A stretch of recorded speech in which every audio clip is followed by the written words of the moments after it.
สาดสัวเรื่องอีเสียสินสาดสัวเรื่องอีเสียสินสาดสัวเรื่องอีเสียสินสาดสัวสาดสัวเรื่องอีเสียสินผีหรือล้นผีหรือล้นผีหรือล้นเราเป็นคอมเมนต์มาว่ามันว่าอย่างอะไรใส่มึงวะเขาบอกว่ายังให้เอื้อยคอยแค่แนะนำสิ่งที่ดีอีกอย่างหนึ่งมาเฮาบ่มีรายได้เฮาสิมาเลี้ยงเฮ็ดเลี้ยงคือเลี้ยงคนนี่มันเป็นไปบ่ได้เขาก็บอกเอื้อยคอยส่วนเจ้าสิคิดได้ก็แล้วแต่เจ้าเพราะว่าทุกอย่างภาระมันคือข่อยถ้าเลี้ยงเงินเฮาเองเฮาบ่ว่าเด้พี่น้องเลี้ยงแล้วมันเงินคนอื่นแบบนี้คือ FC เขาให้เขาก็บ่ได้ให้ได้ตลอด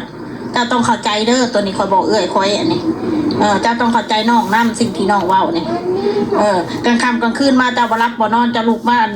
ส่วนขี่ส่วนเหนียวเที่ยวปิดเที่ยวเปิดไฟอยู่บ่เกรงใจผัวข่อยก็ให้เกรงใจข่อยหรือว่าบ่เกรงใจข่อยก็ให้เกรงใจบ่าวเพชรเพราะว่าทุกอย่างค่าใช้จ่ายคือผัวข่อยเป็นคนหาเงินมาจ่ายเบิดทุกอย่างนะอัดซุ่มสิซุ่มเจ้าปักขี้คาดนั่นแต่เราก็บ่ให้เมียข่อยลำบากบ่ให้เมียลำบากดอกพี่น้องลำพังหมู่ข่อยอยู่จะหมู่ข่อยทุกข่อยอยู่ได้บ่ได้เป็นหยังข่อยจะให้เรียกปกติเฮากระช่างมันจะไปหาจะไปก้านนี่นะ FC ซื้อไผโคมให้จะไปก้านก็ยังสิเอาข่อยนี่ไปนํให้ข่อยน่ะไปถือบักตาโล่เอาใส่ตะกร้าหิวไปน่ะเพราะว่าโอ้ยบ่เอาแล้วข่อยบ่ไปถ้าเป็นจังซั่นน่ะข่อยบ่ไปข่อยบ่กล้าเมียเขาไปนำค่ำกลางคืนมาแล้วเขาลงตัวเป็นอันนั้นข่อยบ่ไปเขาบอกค่ะ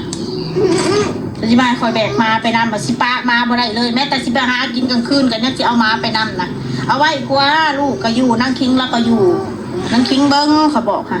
เบิ่งมันก็เบิ่งซื่อๆแล้วมันเฮ็ดยังบ่เป็นให้มันเฮ็ดได้มันบ่เป็นพยาบาลโตพันเลี้ยงเป็นพยาบาลเลี้ยงแบบพยาบาลเลี้ยงม้าพิการจะเขียนอะไรสับพี่น้องจะเขียนอะไรสับพี่น้องเฮาน่ะแพงม้าเรื่องแพงน่ะแพงแต่กินข้าวน้ำอย่างนั้นน้ำนอนน้ำกินน้ำข่อยบ่ได้ข่อยเขาบอกไว้เลยเขาบ่ได้เดี๋ยวว่าแต่ FC คอมเมนต์ข่อยกันบ่ได้คือกันทั้งม้าทั้งคนอยู่น้ำกันหรือกระทึกหนึกน้องอยู่แล้วก็จุดประสงค์หลักๆเฮาก็อยากให้เราไปอยู่น้ำผัวเราเพิ่นแหละเราสิเครียดซะหยังเนาะบ่ได้ให้เราไปมื้ออื่นเด้เพราะว่าเราเมียอยู่น้ำผัวข่อยก็จักสิหวังดีซำใดเนาะพี่น้องเขาก็บอกว่าอันมีทางเดียวสั้นนะอีกอย่างมะนาวมันก็บ่มักม้าเขาบอกค่ะถ้าอยู่มะนาวมันก็สิแกล้งม้าน้อยเจ้าก็สิบ่พอใจเฮ็ดใส่ม้าเจ้าก็สิว่าลูกข่อยดื้ออีกอย่างมันสิพิษกันเดี๋ยวมันสิเกิดปัญหานะเฮาเว้ากันดีๆเอ้ยน้องกันพี่น้องแค่นั้นลูกข่อยยังบ่ได้มีหยังดอกถ้าว่าผัวก็ดีนำแล้วดีกันกับผัวแล้วกันหรือว่าเขาพิษกันเขายังบ่ได้ฮู้จักก็ไปเล่นน้ำผัวอยู่กูมื้อกลางเว้นกันได้พี่น้องถ้าอันนั้นก็แล้วก็เมื่ออยู่น้ำผัวถ้าอยู่น้ำข่อยน่ะข่อยบอกตั้งแต่แรกแล้วอยู่ได้แต่ให้อยู่ชั่วคราวแต่สิอยู่ตลอดไปมาปักหลักน้ำข่อยบ่ได้แต่ได้ข่อยบ่อยู่น้องข่อยกลับไทยนี่เห็นอะไรพี่น้องข่อยไปอยู่น้ำคนข่อยก็ได้ข่อยไปอยู่น้ำคนข่อยจ่ายเงินได้พี่น้องเขาไม่ได้เขาเดือดร้อนนะเขาจ่ายเงินเขาออกซอยเขาได้เนาะพี่น้องเราเผ็ดเพิ่นชวนกันไปข้างนอกกับไอเพ็ญเราก็ไปหาซื้อกันพวกเขาใจข่อยเด้อพี่น้องเขาไม่ได้ไล่เอื้อยคนนี้แต่ถ่ายอยู่นะคะไม่อยู่ในกฎระเบียบของเฮานำสิมาตามใจเจ้าของบ่ได้คือเจ้าเลี้ยงม้าแบบนี้กลางค่ำกลางคืนเจ้าบ่รับบ่นอนเจ้าจะเปิดไฟก็เปิดเจ้าจะชวนขี่ม้าก็ชวนเจ้าจะชวนเหนียวเจ้าก็ชวนข่อยก็ต้องปูสาดถ้าเป็นข่อยจะปูสาดอยู่ข้างนอกก็คืออดีตเขาบ่ได้มาฟังใจยังแล้วข่อยลืมไปบ่แล้วข่อยนั่นแล้วคาว้ายังหางานบ่ได้นาสาวก็จักสิให้ดีซำใดก็ข่อยก็ว่าข่อยทำดีที่สุดแล้วพี่น้องถ้ายังหางานบ่ได้ก็ให้อยู่น้ำข่อยนี่แหละเพราะว่าเขาเคยอยู่น้ำข่อยอยู่กินน้ำนาสาวนี่แหละแต่ว่าอยู่น้ำข่อยก็ต้องซอยข่อยน้ำเรียกเรียนไว้สร้างหนึ่งเขาล่างถ้วยให้แล้วแค่นั้นแล้วบ่ได้มีหยังแค่นั้นแต่ว่าหน้าก็หูจะควมอยู่ดอกครับมันใหญ่ลายเติบแล้วมันคือสิบ่เว้ายากคือตะกี้แต่เรื่องมันเป็นเล่นเซเพยังกระสางมันใหญ่แล้วเฮาบ่ไปหามาแล้วคงแบบนี้อีกอย่างอยู่ลาวขอบริญาตดอกอยู่บ้านอยู่ประเทศลาวแต่อยู่ประเทศไทยถ้าไปซุ่ม4ซุ่ม5ก็บ่อยากไปบ่อยากให้ไปขอย่านที่ว่าข่อยให้ที่ผ่านมาน่ะพี่น้องไปใช้มาใช้ข่อยอยากให้บอกข่อยแต่คืออยู่ลาวมันเป็นบ้านของมันเองมันอันนั้นเองเฮ็ดยังก็เฮ็ดเรื่องของเขาดอกเนี่ยเอาบัดนี้พี่น้องไปสมัครงานแล้วว่าเขาเอาแบบรปภ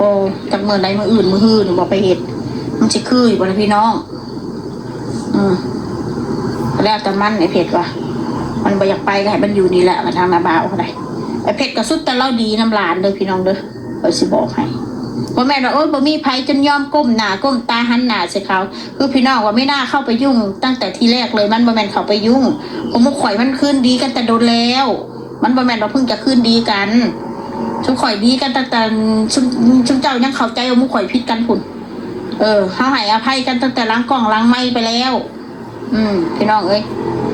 พอเขามาออกสื่อแล้วเขาก็ว่าข่อยไปวุ่นวายมันบ่แม่นว่าวุ่นวายเขาเห็นเขาก็จะตนเขากันจะตนจะคล้องน้ำมาแหละข่อยกับเขาก็ซ้ำกันตอนนี้แต่ว่ายังดีแต่ว่าข่อยยังมันมีเงินเดือนกินอยู่ค่ะนะมันยังมีเงินเดือนกินมีรายได้กินอยู่มันก็เริ่มบ่ได้คิดนักอย่างปานใดแบบมียังกินจะกินไปนะพี่น้องกินไปนะพี่น้องเนี่ยแต่ว่าอดช่วงนี้คือว่าเฮาอดแต่ว่าเฮามีหนีมีสินเอาเบิดหนีไม่ได้เฮาก็สบายครอบครัวข่อยเงินเดือน YouTube ก็อยู่รอดแล้วน้องเอ้ยก็สั้นซะไม่ได้เดือดร้อนเดือนละ10,000 กว่าบาทเขาก็อยู่ได้ลูกข่อยพัวข่อยแค่นั้นไม่ได้เดือดร้อนกับใครเรื่องร้านนะเฮากับแพงเลยเริ่มแพงแพงอะไรแต่ว่าคุณมาเฮาคิดดีๆใดข่อยกับบ่แม่นว่าคนเซียนดีใดบ่ข่อยจะฆ่าเจ้าก็ต้องทำใจใดบัดเจ้าเห็นข่อยให้ก็บอกแต่แรกเลยได้อันนี้อยู่ก็อยู่ได้จะอยู่ท้าวอนแล้วบัญญานอกจากเจ้ามีรายได้แล้วเจ้าเช่าห้องอยู่ต่างหากอยู่คนละห้องกับข่อยมีแต่นั้นมีแต่จะไปหางานเห็ดยากน้ำมันแล้วบ่มีคนเบิ่งมาเมื่ออยู่ได้พี่น้องรถลากเขาก็อยู่พุ่นข่อยสิบอกให้อันนี้ข่อยอยู่ไปซื้อดอกอันนี้บ่ได้มียังดอกปั๊บได้ข่อยได้ข่อยอยากอยู่ซะเขาก็อยู่ได้มันรับอยู่กับป้อนเข่ามันบ่แม่นแล้วกลางคืนคือเวลาคนนอนแล้วบ่ควรสิมาลุกมันเอามันมาป้อนเข่าป้อนนมน่ะพี่น้องมันบ่ควรเฮ็ดเลยแหละอันนี้ค่ะถ้าเขาบอกว่ามันหิวมันก็อยากเข้าใจมันหิวมันอยากม้ามันกินตลอด24 ชั่วโมงมันก็กินคือกันกับงัวแหละม้าน่ะมันเป็นนั้นเขาพ่อแม่ว่าเขาบ่อยากให้ม้ากินเลี้ยงม้าโตน้อยๆนะเขาเลี้ยงได้อยู่แล้วแหละแต่ให้มันกินเป็นเวลามันอยากเอาให้มันกินยามใดก็กินบัดกินเอลเซ่กับนมผสมกันมีแต่เอลเซ่กับนมแต่ละมื้ออาหารมันน่ะแนวอื่นบ่มีบัดเข่าบ่ได้กินบ่ให้มันเอียเรียออกมาได้ไรเนาะอันนี้ทั้งหากม้าทั้งขี่ม้าทั้งเหนี่ยวม้าพี่น้องอยู่ในห้องพอก็จะให้เลย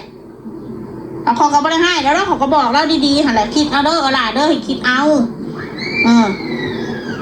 เฮาบ่เลี้ยงลูกใหญ่แล้ววิทย์เหนี่ยวแล้วเฮาบ่มาเห็นขี่ม้าเหนี่ยวม้าแต่นี่ว่าเขาก็รับบ่ได้เลยพี่น้องเอ้ยเห็นขี่ม้าเหนี่ยวม้าเฮาควรรู้ว่ามันขี่เขาเจ้านอน